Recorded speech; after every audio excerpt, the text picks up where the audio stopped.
దేశ శ్రీనివాస్ గారికి, సహచర పూర్వ టీఎన్జీఓ అధ్యక్షులు కారణ రవీంద్రరెడ్డి గారికి, మా పటాబు గారికి, వేదిక మీద మా ఏకన్నకి, ఈ సభ నిర్వహణ కోసం కమర్షియల్ ట్యాక్స్లకు అప్పచెప్పే కాలం అవుతుంది అనుకున్నది ఏమో రేచల్కి అప్పచెప్పి కొద్దిగా ఈ సమావేశాన్ని అటు కమర్షియల్ ట్యాక్స్కు ఇటు ఎన్జిఓ సంఘానికి మరి అందరికీ కూడా రేచల్ నిర్వహించినటువంటి తీరును అభినందిస్తూ రేచల్ గారికి మరి శైలజ గారికి చాలామంది ముఖ్యంగా వారి కుటుంబ సభ్యులందరికీ, విజయ చెల్లెళ్ళకి, పిల్లలకి, మిత్రులకి అందరికీ నమస్కారం. చాలా విషయాలు చాలామంది మాట్లాడుతున్నాం. విజయ కమర్షియల్ ట్యాక్స్ డిపార్ట్మెంట్లో జూనియర్ అసిస్టెంట్ నుంచి దాదాపు 39 సంవత్సరాలంటే అప్పుడు అక్కడ ఉండే కాబట్టి 39 సంవత్సరాలు చేయగలిగింది. ఇప్పుడు ఉద్యోగం దొరికితే 20 ఏళ్లకే రిటైర్మెంట్ అయ్యేటువంటి ఒక వ్యవస్థలో మనం బతుకుతా ఉన్నాం. ఎందుకంటే అప్పుడు ఎంతో కొంత అవకాశాలు ఉంటాయి కాబట్టి డిఎస్సి రాసి ఉద్యోగాలు సంపాదించి 86 అనుకుంటా బహుశా విజయ, అది ఒక పెద్ద డిఎస్సి, జంబో జెట్ డిఎస్సి, ఎక్కడ చూసినా 86 డిఎస్సి ఉద్యోగం సంపాదించి ఉద్యోగం వస్తే కుటుంబం అంతా బాగుపడుతుంది అనేటువంటి దానికి ఒక తార్కాణం విజయం.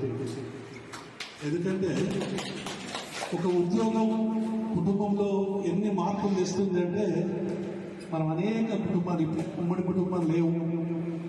ఎవరైనా రిటైర్మెంట్ రాబోయితే 4 చెల్లెళ్ళు ఉన్నారు కదా, ఒక చెల్లెళ్ళు ఉండాలి, ఒక అన్నలను ఉండాలి.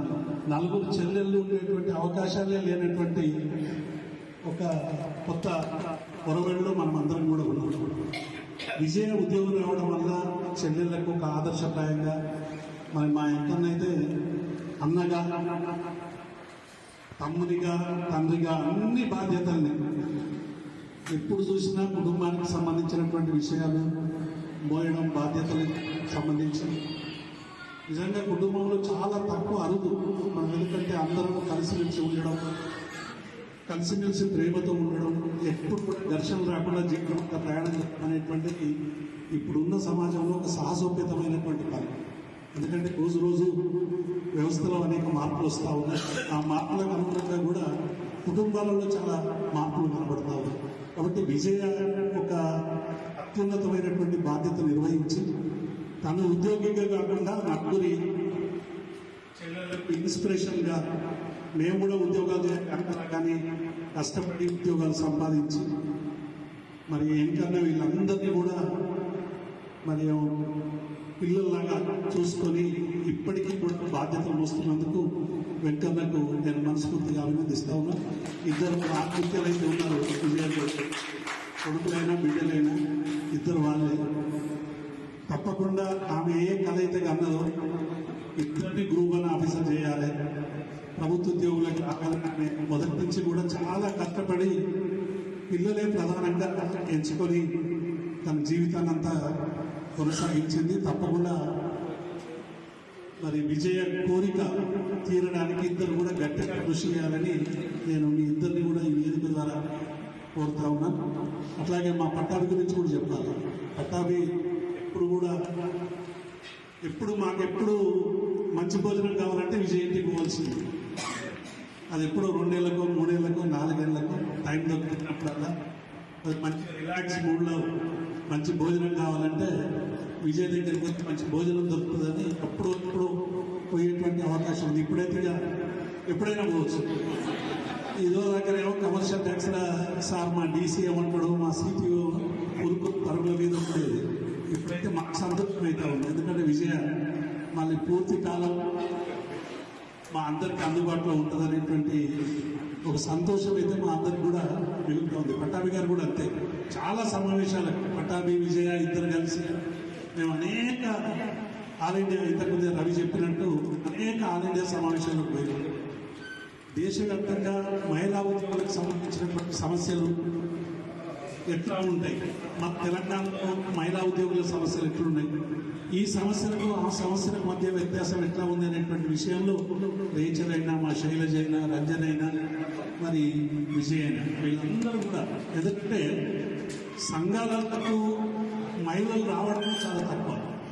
ఇంతకుముందు ఒక సిస్టర్ అన్నది మీరు సంఘం అనుకోకుండా ఏదో చెప్పబోయింది. నిజానికి సంఘాలు ఉన్నటువంటి పరిస్థితి ఒకప్పుడు అది. సంఘాలంటే పని చేయనటువంటి వాళ్ళు, ఆఫీసులో కొట్టేటువంటి వాళ్ళు నాయకులు. ఇక సంఘ నాయకుడు అంటే ఆయన ఏం పని చేయడం ఆఫీసులో అనేటువంటి ఒక పేరు.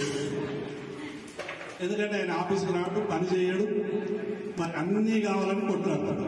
ఇటువంటి వాళ్ళని మనం చాలా మంది చాలా రకాలుగా చూసి, కానీ ఒక తెలంగాణ ఉద్యమం వచ్చిన తర్వాత ఉద్యోగులు ఒక గొప్ప మార్పు తెచ్చింది. అనేక మంది ఉద్యోగస్తులు ఒకవైపు తమ బాధ్యతలను పనులు చేసుకుంటూనే తెలంగాణ ఉద్యమంలో ఒక క్రియాశీలకమైనటువంటి పాత్ర పోషించింది. కమర్షియల్ ట్యాక్స్ ఆ డిపార్ట్మెంట్కి సంబంధించి ఆ రోజు ఇందిరా పార్క్ దగ్గర ధర్నాలు చేయాలంటే ప్రభుత్వం అనుమతి ఇవ్వలేదు. అనుమతి ఇవ్వకుండా ఏం చేద్దామని నేను, స్వామిగౌడు చాలా మంది కూడా ఆలోచించి, ఇక ఒకవేళ ఊరికే పర్మిషన్ ఎందుకు మనకని చెప్పి కమర్షియల్ ట్యాక్స్ ఆఫీస్ ఎదురుగానే మేము రాష్ట్ర స్థాయికి ధర్నాకు వెంకటేశ్వరం, శ్యాము, చాలా మంది మిత్రులందరూ కూడా ఉన్నారు. కమర్షియల్ ట్యాక్స్ అంటే సంఘానికి చాలా దూరం అని అప్పటికి పేరు.